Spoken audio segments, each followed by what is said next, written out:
Assalamualaikum, Mak. Bukaan sih main. Ya Allah, keren temenan. Ya Allah, keren temenan ta sama Mak. Ya Allah, Mi, saat ini. dasku ngelu. Ya Allah. Sing sampean keluh napa? Awakku ki lho panas kabeh rek, dasku ngelu. Lah kok iso ndase sing panas kabeh ku lho. Jangan sama kucing. Oh, cocotmu ro kon lho. Rene ku mang nglentung ngono rek, gak gawakno Aku apa-apa. mek ngatok, Mak, ngono lho. Ora lek sampe loro kok Iya ta.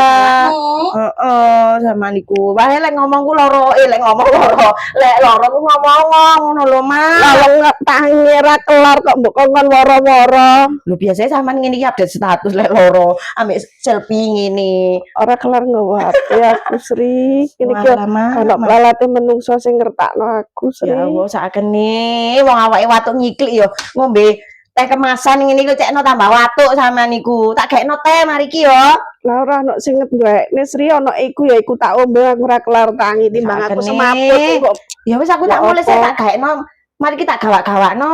Ya wis Yo. ya rek. Bubur lah tuh kok Yo. namanya yo. Gak arep aku bubur rek.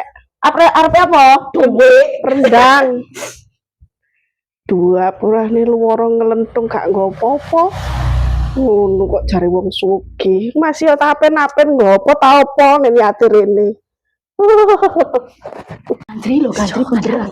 Mosok ndase sing panas awake ya sing panas ya. Temen ndase kok anjen kucing sak mek koyo ngono iku ndase meloncot. Temenan wong iku Mi. Malati kucingku. Mi, kok iso nih ndase sing panas. Berarti ini kan ndase kucing yang meloncot.